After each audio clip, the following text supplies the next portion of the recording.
Hello and welcome to Ready Bet Action. We are coming at you with some college DFS lineups tonight, or at least some recommendations for lineups, we should say. We never give you the lineup. We want you to be your own person and make your own Tinker. choices. So, yes, exactly. Stefan is coming in with some great college football DFS recommendations. We're going to talk through those. Don't forget, we also have our picks for Friday night. That show will be out by the time you hear this. And then we will have NFL DFS for you by Friday night, Saturday morning at the latest, and you will see that get posted. DFS is a great way to participate and watch some football, especially in a state. Maybe you're in a state where sports gambling isn't legal. Oftentimes, DFS is. So it's a really fun thing to get involved with if maybe you're not in an online sports betting state. Absolutely. Yeah, like for me, I can't bet on college props, on player props for college. Yes. So DFS gives me the opportunity to still kind of use what I would do and just kind of add some elements of, strategy with costs associated with dollars, but still lots of fun. Which, look, we're not a political show, but this is federally legal at this point, guys. Like, can we just open it up to everyone and just let's do this at this point? Like, give the people what they want. What is going on? People are finding ways to bet anyways. Like, it's just so silly to me. Yeah, it's very odd. I'll get off my soapbox. We are going to jump into these picks. Let us get going with these. Stefan, why don't you talk to us about some quarterbacks? Yes. So as you know, we have a big game coming up this weekend, Colorado versus Oregon in Eugene. I think this game is going to get pretty nutty. Bo Nix at 9,600 is the most expensive quarterback on the slate. So if you want him, you're going to have to pay up. But to me, in cash, he is almost a sure thing. Like, we know unless an injury takes place, he's going to give us what we need in a cash format. I don't know if I like him so much in a tournament play, but CU's defense against the pass has been really awful. They rank 122 in the nation, so not good at all. It's meant that Shedeur Sanders has had to do a lot. And I do like Shedeur Sanders as well, but I like Bo Nix a little bit better, and Shedeur is the second most expensive. And I do worry about him getting sacked a lot in this game because the offensive line is a little banged up, and Oregon's interior defensive line is ferocious. What were you going to say, Eric? As a CU fan, I'm scared Shedeur gets hurt in this game. He's the most sacked quarterback in the Power 5. I'm worried he gets hurt, and so therefore he's not a good fantasy value. But on a more important level for my CU season to continue, we're going to need Shedeur when we're not getting stomped by Oregon and we're going out against Arizona and those folks. I'm a little worried in this game for his safety. It has been bad. And rough. You said, Oregon's D-line is the best D-line they will have played so far. So there's a good reason why Shedeur's not on this list. Yeah.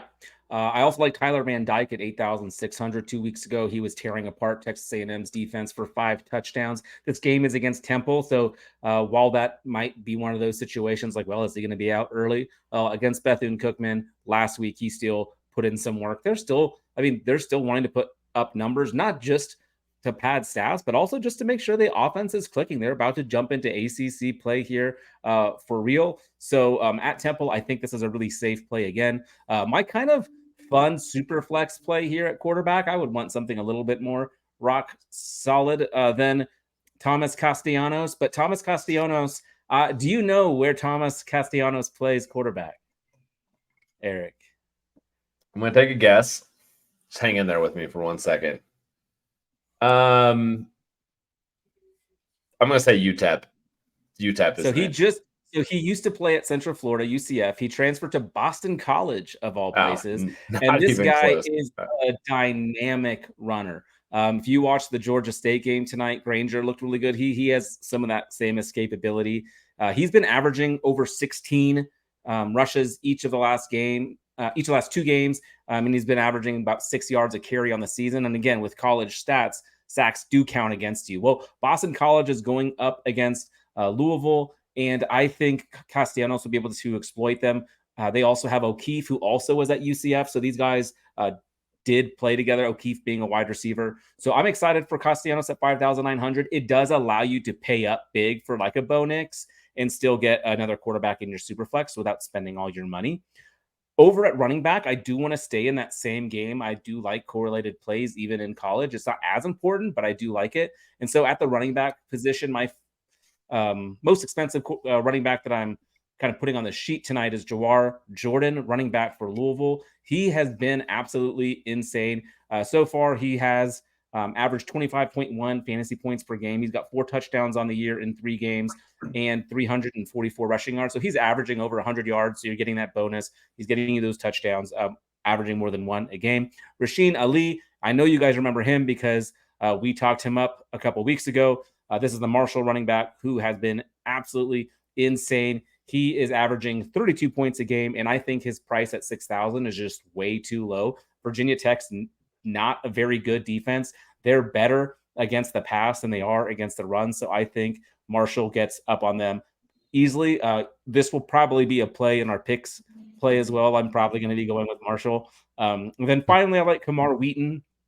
Again, former Alabama running back. He was the 5th running back in his class, the same class as Trevion Henderson.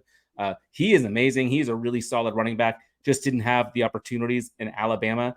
He is going to get the opportunity for sure this week against TCU because fellow running backs LJ Johnson and Jalen Knighton are injured or suspended. There's been a lot of suspensions in that running back room because kids have been skipping class. Kamar Wheaton has not. He will be ready to take TCU to school. See how I did that? And I feel really good about Kamar Wheaton at 4,700. I just think value deal. It's hard to kind of piece in some of these expensive players. So being able to get an RB2 under 5,500, I like that quite a bit. Wide receiver, we talked about this. Oh yeah, go for it. Just real quick, I think with that, we're gonna have a pick on that Marshall Virginia Tech game for sure, and just we do a lot of reading of our peers, folks who are also making picks and those things. And I don't think I've run into anyone that isn't taking Marshall. And when there's so much consensus like that, it's like picking a player on. I don't know a lot about Rasheen Ali. All I know is I continue to hear, and I can look at the teams as a whole, and I continue to see that like Marshall is going to be beating Virginia Tech, and you're going to want an offensive player from that team because of Virginia Tech's defense. Absolutely. And I know friend of the podcast, Colby Dant, he's going to be coming on next week sometime from the Sports Gambling Podcast and the College Football Experience. He's a huge Rasheen Ali fan too. So I'm sure there'll be some consensus there if you listen to them. I haven't yet. I do always listen to Colby's takes on DFS because he's got some fun ideas too. So do listen to multiple places. Of course, we're here for that quick 10-minute quick action here. So let's run over to wide receiver. They are on it. However, it has been, I've actually picked it up from a couple other different sources. The Sportsline guys, a couple few articles are all, and there's a lot of consensus going on with Marshall right now. I like it. Yeah. CBS guys too. We're going to stick in that CU Oregon game. It has one of the highest totals on the slate. And Xavier Weaver has been so good for CU. He has been average. He has had outside of a game where he missed it by like 4 yards, he's had 100 yards a game. He's averaging 128. He's got 2 touchdowns, averaging 27.9 fantasy points per game. He also is averaging close to 8 receptions a game. They're going to be in a shootout here at Eugene, and I expect Xavier Weaver, especially with Hunter being out. You'll see a lot of Horn as well. Again, Weaver's just a little bit cheaper, so that's why I went with him. I want Troy Franklin in that same game. I want to pair Bo Nix up with someone. I like Tez Johnson as well, but we know Troy Franklin is going to be the main man. 17 receptions, 292 yards, and 3 touchdowns already on the year, averaging 23.4. And Oregon hasn't kept their start, other than that Texas Tech game, haven't had to keep their starters in. So I expect Troy Franklin will be in for 4 quarters because I do think this game is a little bit closer than that 21. Won't be an official play for me, but I do think CU can keep it a little bit closer. Excuse me. Bless you. I like Evan Stewart for Texas A&M. I need a drink. That was rough. I'm going to grab my Bud Light here. Don't we all? That's pretty much what I've been saying in life lately. I need a drink that was rough. Like that could just taste Yeah. that into most situations in my life. Yeah, Yeah. it's a Tuesday, like it's a Tuesday, everyone. So Evan Stewart, 6,700. Texas A&M plays against Auburn. Stewart is the main man, a former 5-star wide receiver, number 1 wide receiver in his class. Absolutely stud wide receiver. He will be a first-round pick. Up against Auburn, I like his chances. He's been averaging 31.4 points per game. And most of that's been on yardage. He's averaging 128.5 yards a game. So I really like that. I think against Auburn, they'll be able to connect with Wegman for a touchdown. Finally, I like Roman Wilson. He's kind of the opposite of Evan Stewart. He has not been doing it with yardage, but he's already got 6 touchdowns on the year. Yes, you heard me, 6 touchdowns. When they get into the red zone, which is often because it's friggin' Michigan, and this week they're at Rutgers, they look for him in the end zone because he can get separation and he can find space. That's what matters. I love Roman Williams. And again, he's still averaging 69 yards a game. Nice. So that's very nice. It's nice. Multiple levels. Nice. So I like Roman Wilson because he's only 5,500. So to me, those are some really interesting ways to kind of attack this week. If you want to pay up a quarterback, I love Bo Nix, and I love partnering him with Thomas Castellanos from Boston College.